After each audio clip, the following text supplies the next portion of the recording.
You know, when you think about consulting, your mind probably jumps to massive corporations and shiny boardrooms, right? But what happens when you take that same kind of expertise and apply it to the social sector, to all the nonprofits and community groups out there? It's a world we often see through a very specific and honestly not always accurate lens. So today, let's peel back some of those layers and see what's really going on. All right, let's try a little experiment. I'm going to say a word, nonprofit.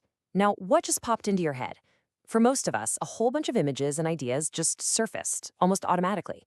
It creates this mental model that we might not even realize we have. And I bet for a lot of you, the first word that comes to mind is this one, underfunded. It's that immediate, almost default image of an organization that's just barely scraping by. And right on the heels of that, you often get this label, inefficient. The idea that all that passion doesn't always translate into a smooth, well-oiled machine. And then there's this classic, resistant to change. That stereotype of an organization just stuck in its ways, maybe even a little allergic to new ideas. So when you put it all together, you get this whole constellation of mental models, don't you? We tend to think of them as underfunded, understaffed, inefficient, and maybe not very analytical. We see these incredibly passionate people, but we also assume their work is complicated, that their impact is hard to measure, and that they're just not built for business-like thinking. This is the really complex world a consultant steps into. But what if we just pushed all those assumptions to the side for a minute and looked at the cold hard data? A deep dive into the social sector in the Bay Area paints a picture that's way more nuanced and, frankly, a whole lot more interesting. Okay, so that underfunded stereotype, turns out there's some truth to it, but the scale of it is just wow. More than half, over 50%, of all public benefit organizations in the Bay Area are running on budgets of less than $200,000 a year. That's not just lean, that's practically microscopic. And that budget crunch has a huge, huge human impact. For 2/3 of these organizations, the average full-time staff is less than 2.5 people. I mean, just let that sink in for a second. The average full-time team can't even fill up a sedan. It puts a whole new spin on being understaffed, doesn't it? But here's where things get really interesting and where the data starts to totally flip the script on those stereotypes. That idea that these organizations are low-tech, not so fast.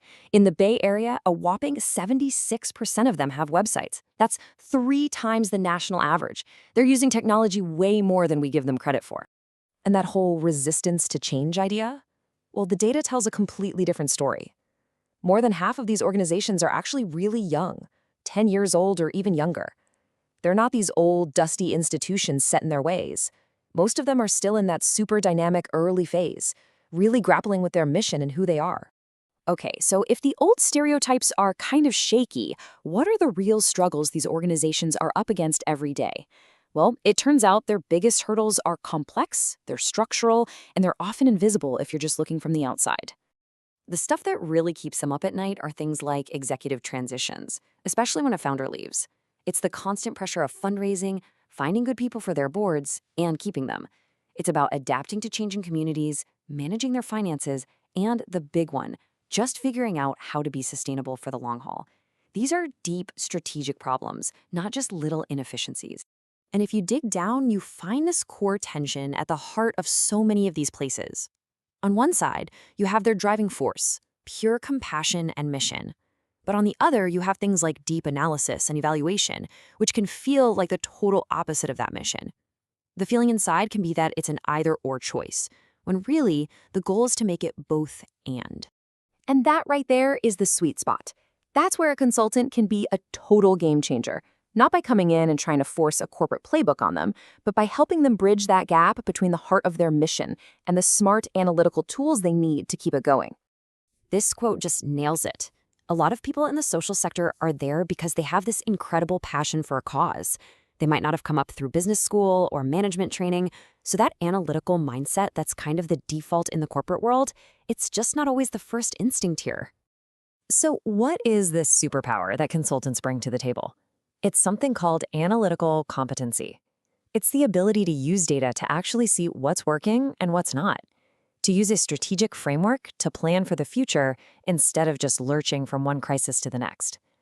This skill set, which gets taken for granted in the for-profit world, is an absolutely vital and often really scarce resource here. So how does a consultant actually do this effectively? Well, it's not about just dropping off a 50-page strategic plan and walking away. First, you have to dig in and figure out what the real challenge is, because it's often not what they first tell you. Then you have to be brutally honest about what's even possible with the resources they have. From there, it's about helping the organization learn how to do this themselves. And absolutely none of that works if you don't build a real relationship based on trust. But even when you do everything right, you've got the best analysis, you've built a strong relationship, you come up against the final and maybe the biggest challenge of any project, making sure the change actually sticks. And here's the tough pill to swallow. A consultant can lay out the most brilliant, clear-as-day roadmap to success.